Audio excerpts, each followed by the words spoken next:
Laurie Strode accepted a babysitting job on Halloween night. Unfortunately, the job lasted 44 years.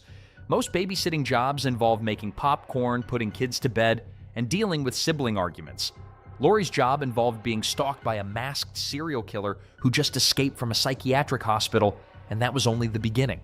That one night would turn into a decades-long nightmare involving multiple murder sprees, a secret family connection to the killer, an entire town descending into chaos, and a man who absolutely refuses to stay dead no matter how many times people try to kill him.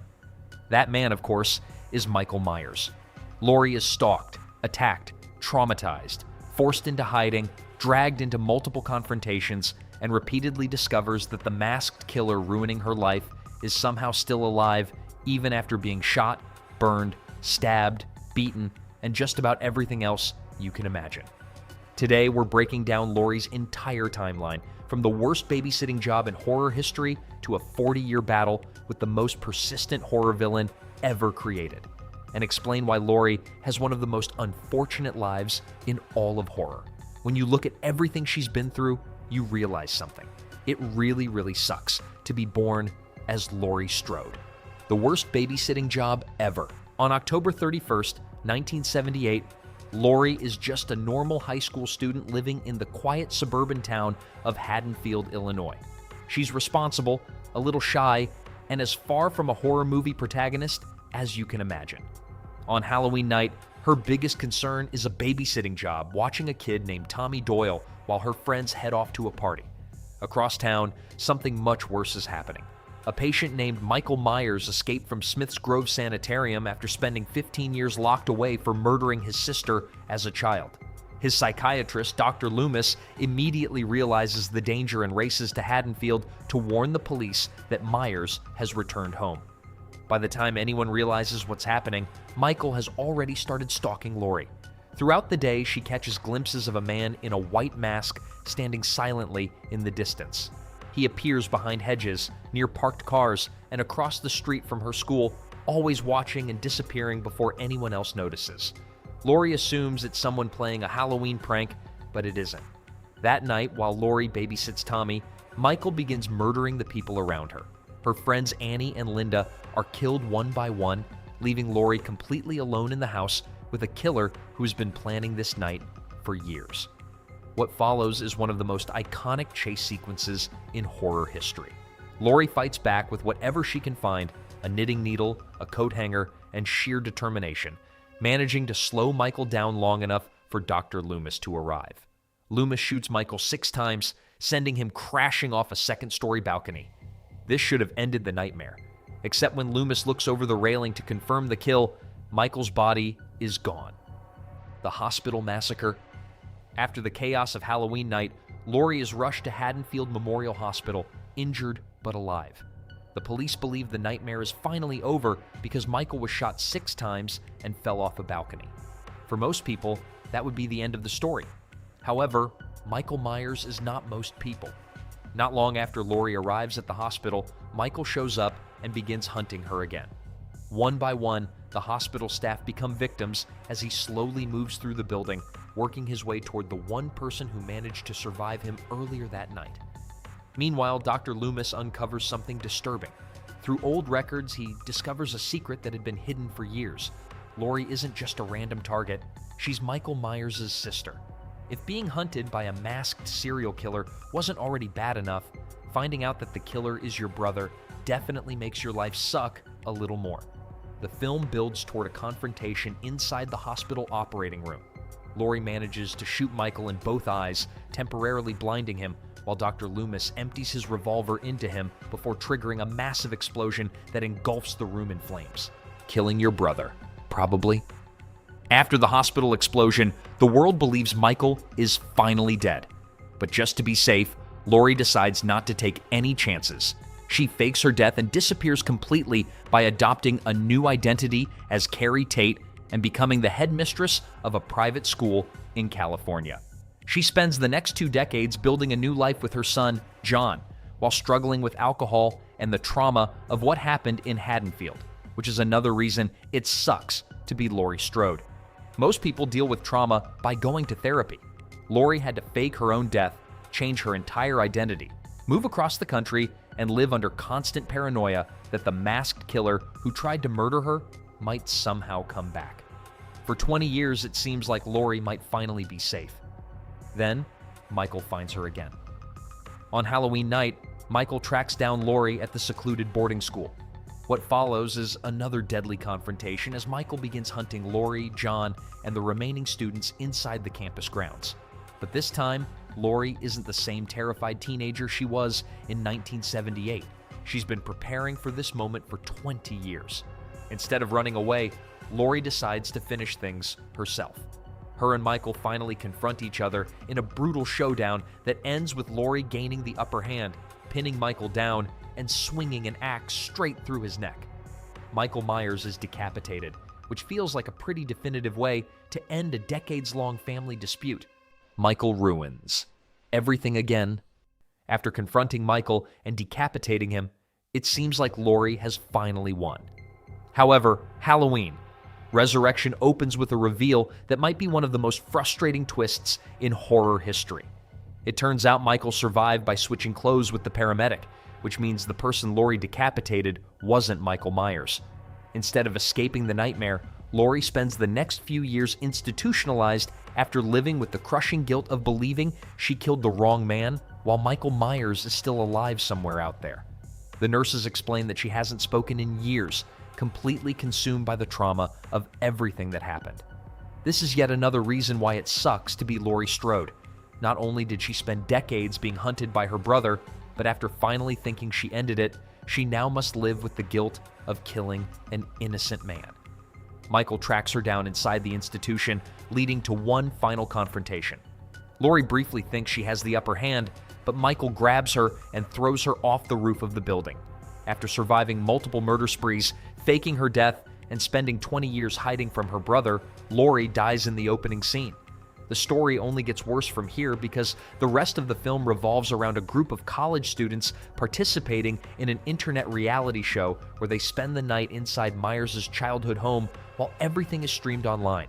Yes, the franchise really turned into a haunted house livestream hosted by Busta Rhymes. Michael eventually shows up, starts killing people again, and is electrocuted and burned at the end of the film. The timeline reboot. Laurie gets resurrected. Now forget everything I just spent the last several minutes telling you. No, seriously, because when the franchise returned in 2018, the timeline completely reset. The new storyline ignored every sequel that came after the original Halloween and pretends none of those events ever happened. This means the Hospital Massacre never happened. Michael Myers is no longer Laurie's brother. The decapitation never happened. Neither did the reality show, and Laurie never died. Technically, she's been resurrected. The changes don't stop there. Remember her son from H20, John Tate?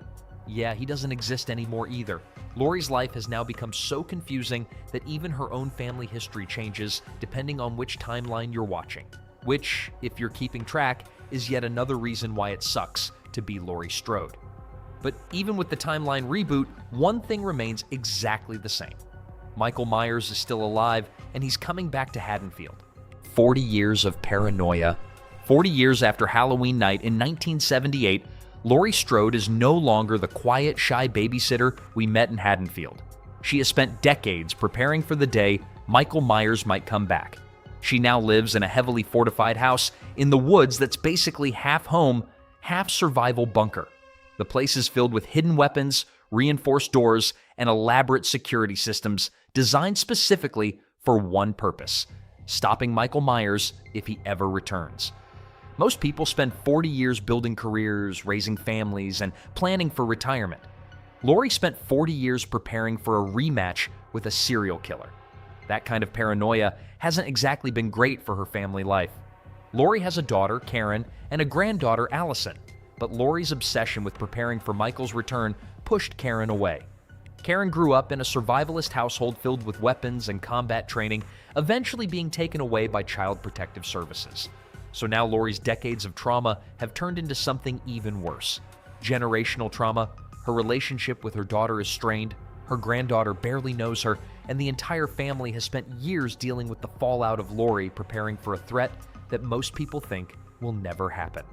Unfortunately for everyone involved, Laurie was right. Michael is transferred from Smith's Grove Sanitarium, and during the transport, he escapes. Before long, he's back in Haddonfield, continuing the same killing spree he started 40 years earlier. This time, Laurie is ready.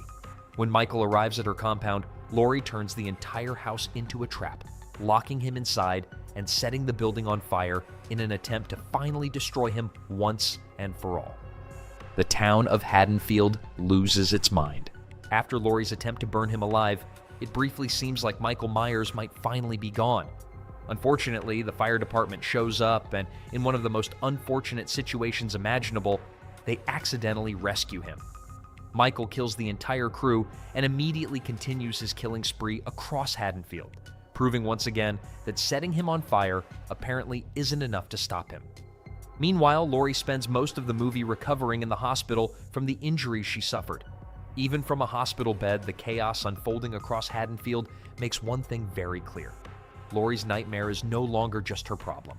The entire town is now involved. News spreads that Michael has returned, and the residents of Haddonfield form an angry mob determined to hunt him down and end the nightmare once and for all.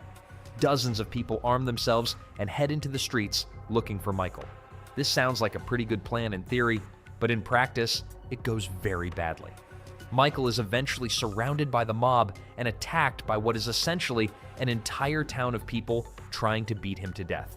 He's shot, stabbed, beaten, and completely overwhelmed by the crowd. For a moment, it looks like they finally stopped him. Then, Michael stands back up. One by one, he fights his way through the entire mob, killing nearly everyone involved and walking away from the attack like nothing happened, which somehow makes the situation even worse. Because after everything Laurie has endured for 40 years, the entire town of Haddonfield just tried to stop Michael Myers together, and it still wasn't enough. Laurie finally ends it. Laurie's story jumps forward 4 years. For the first time, she is trying to move on with her life. She's writing a memoir, living in a normal house, and rebuilding her relationship with her granddaughter, which, considering everything she's been through, is long overdue.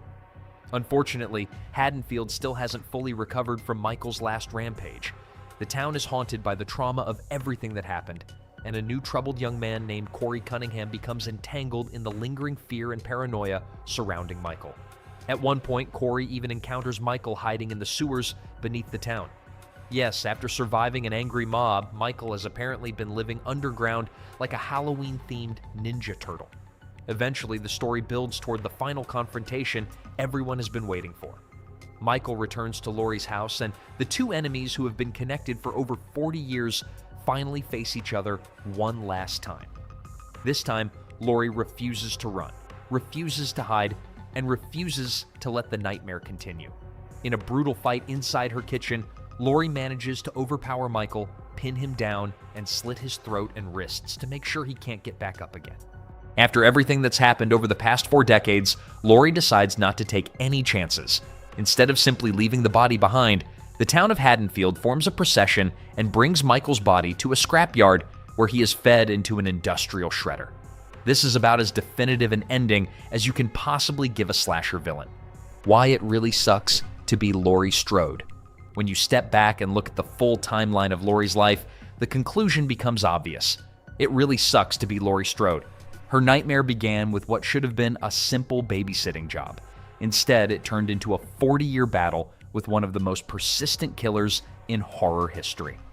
Over the decades, Laurie is stalked, attacked, traumatized, forced into hiding, institutionalized, written out of her own timeline, resurrected in another one, and eventually dragged back into the same nightmare. The damage doesn't stop with her.